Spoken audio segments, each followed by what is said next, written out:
Hi and welcome to the farm. Today we're going to be cleaning up the back side of the dash. We're going to be replacing the high pressure hydraulic line, repairing the fuel tank, hopefully, a little bit of wiring, and maybe get this thing back on the road. So finish off that cup of oolong. Let's get to work. Oh, that's good. You done? All right, let's get to it. Step one is going to be to hit this thing with some degreaser. Maybe we can get some of this hydraulic fluid that's back in here cleaned up. Then we'll hit it with the high pressure hose and maybe knock some of the dirt that's in there.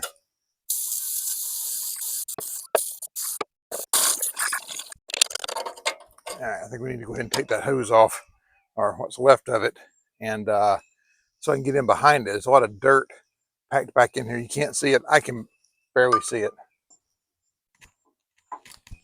There we go.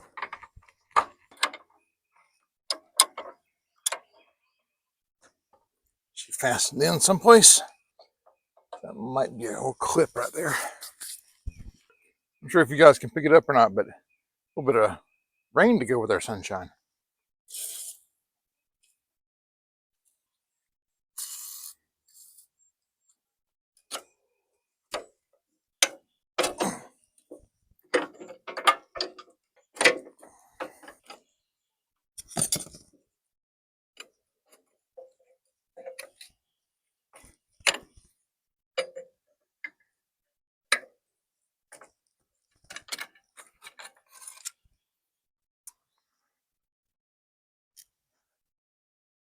Yeah, that's what we're doing with.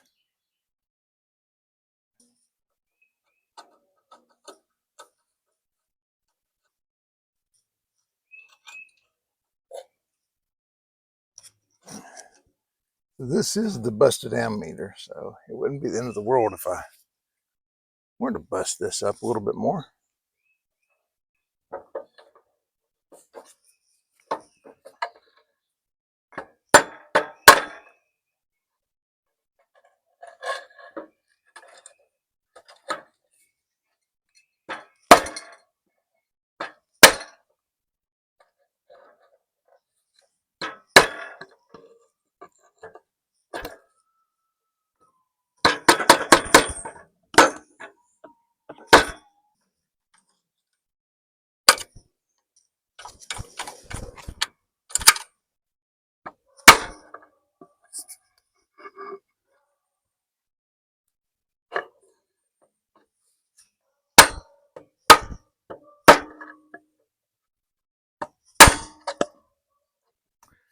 All right, at this point, it's pretty well busted up.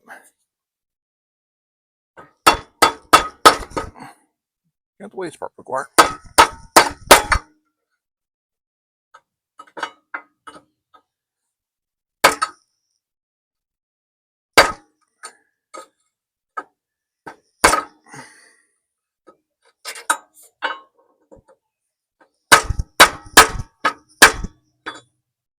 Almost got it. I can see daylight in a couple of places. There we go.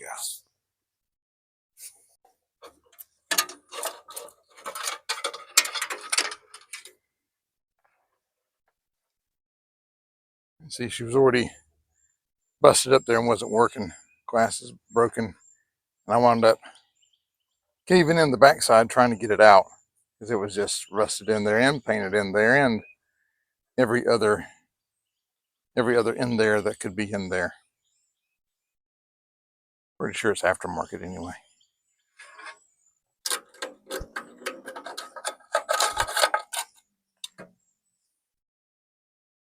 And she had a couple of clamps on her inside there. I guess that's to prevent it from rubbing on the inside of the dash of the tractor and rubbing a hole in the line.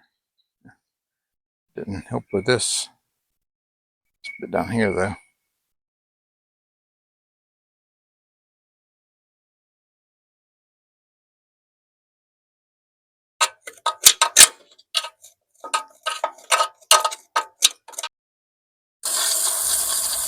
The install on this pipe looks pretty straightforward until you get into it. As it turns out, it's a bit of a puzzle, and you really need to remove everything to get the right angles to slide this thing in. I decided that to make it all fit, I needed to remove the suction line to get enough room to get the new line in, but that new pipe just would not slide in. And after a bit of comparison with the old line, I decided that I needed to shave off about 3/8 of an inch off the new line to make it fit.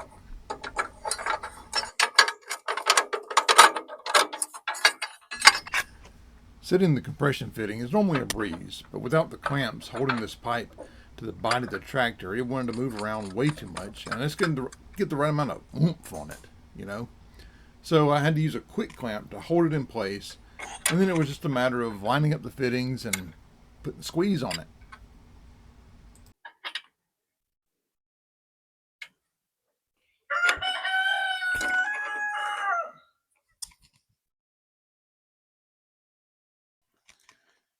All right, let's get our, yeah, what he said. Let's get our suction line on and see if this thing will hold fluid.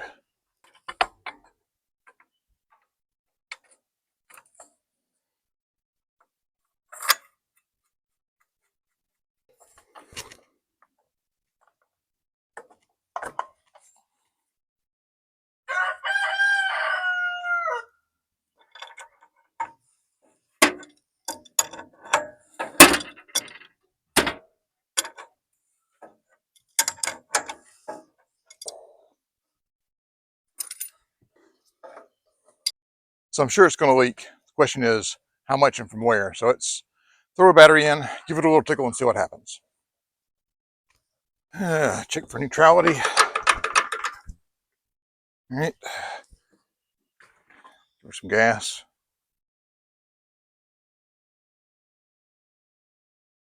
All right. Give it gas till you see it leak out the fitting. Full choke. Full choke. Full choke. There we go. And away we go. And away we go. And we're going.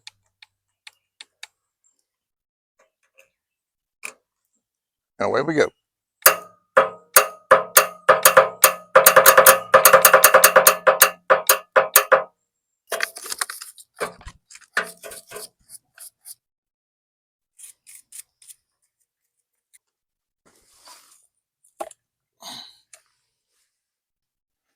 All right. Here we go.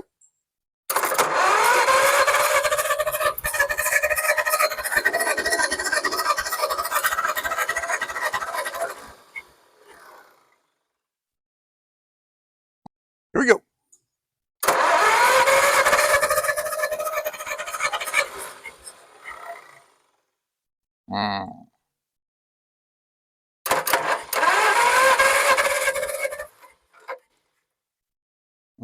No fire. So I've turned it over enough that even without actually running, it is showing a leak here. So correct that before we go any further. Apparently I completely forgot to tighten that one. I'm just all the way loose. There we go. Oh, nice rounded off there. That's the first rounding on that one.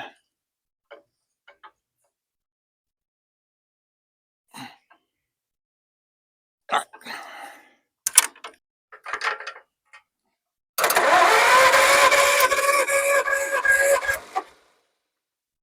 No leakage there. All right, let's see if we have any hydraulic action down here. I suspect we do.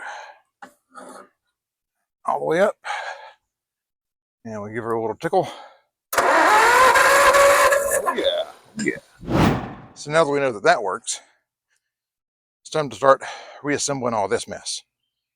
Yep.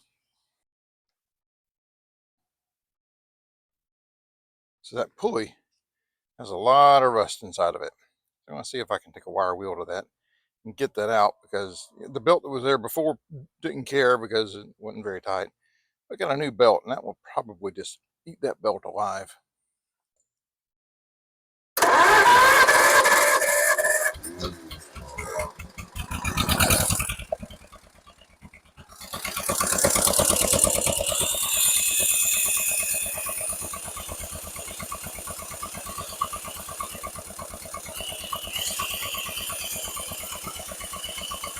Now, with the crank pulley about as clean as I can get it, there's nothing left to do but crank up the copyright-free music and get to work.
See, everything's clear. Just going to put straight water in it for now. It'll have to be drained 2 or 3 more times before I'm done with her.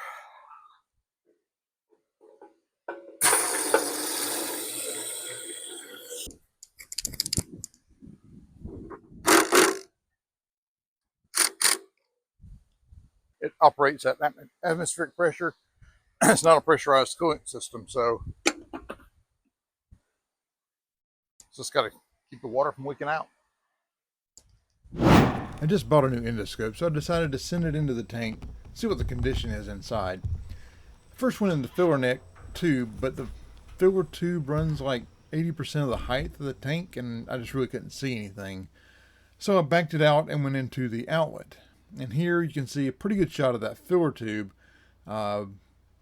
and how far down it goes. I assume it's to prevent gas from splashing up and flooding out the cap, the vent in the cap.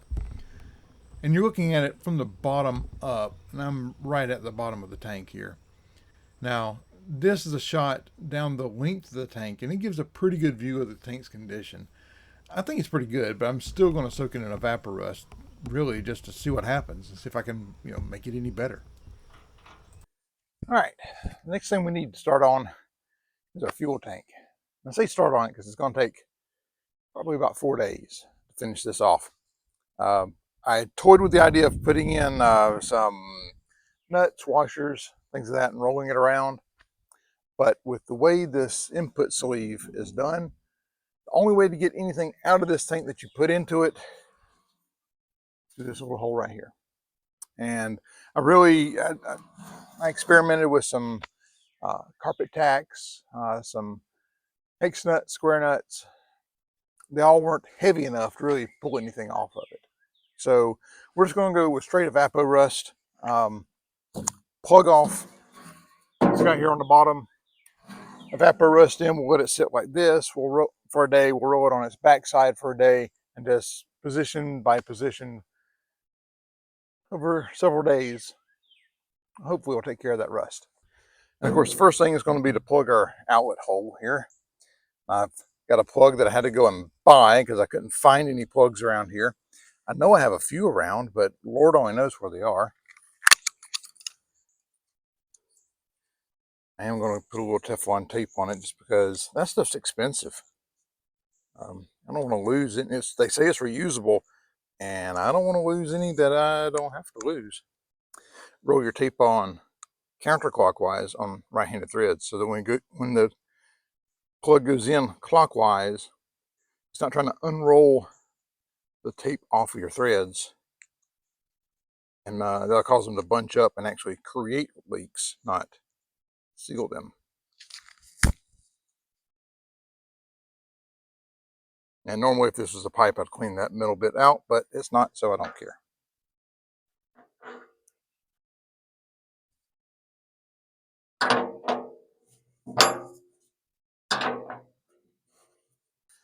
It's not like we're pressure testing this tank or anything. We're just gonna need to keep it from leaking, that's all.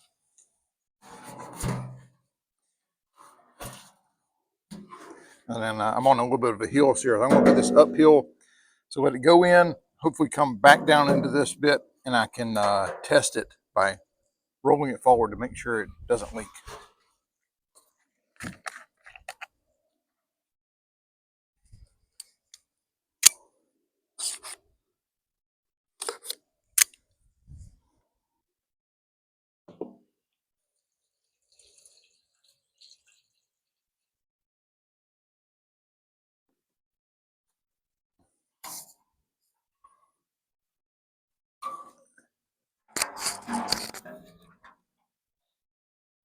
And it is leaking.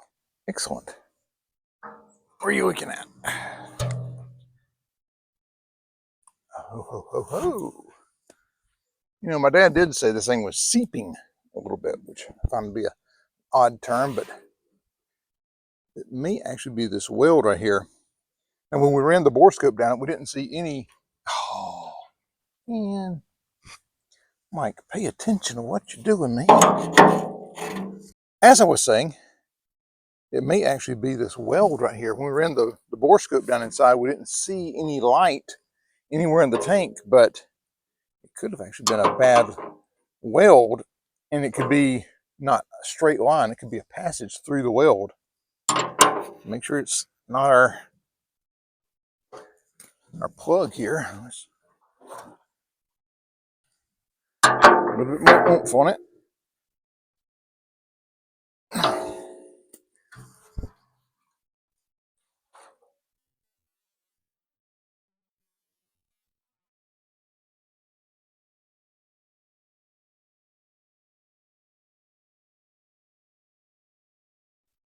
Get a paper towel, dry that off again, and see if we can see, now that we're expecting it to leak, where it's coming from.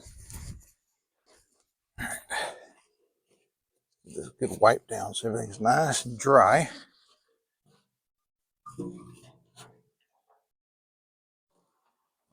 Yeah, it's coming out of the weld. Get you guys in here. So hopefully this shows up on camera. Get the shadow of the camera out of the shot. It's moist all around the weld and not down here in this surface. It's not coming from the threads, it's coming right there from that weld. So, new plan. I can't let that bit soak because of it'll just leak out. But I can do every other bit. And maybe I put a little bit of JB Weld or something on right there to kind of patch it up on the outside, maybe. So maybe by the time we get around to soaking that part in a couple of days, maybe it'll hold it back. We'll see.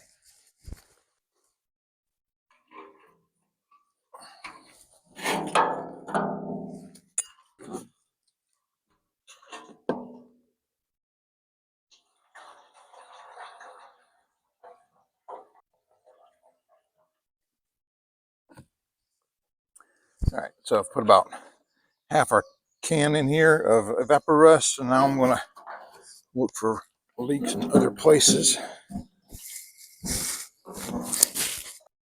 Nope, I don't see any other leaks. That's good. Put the rest of it in.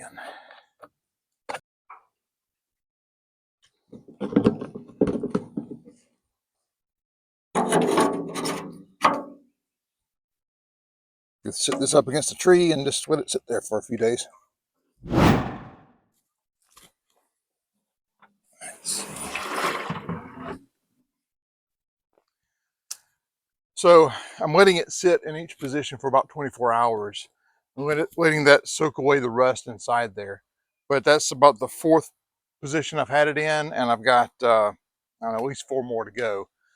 So this is going to be a bit of a long-term deal. So until next time, thanks for joining me on the farm.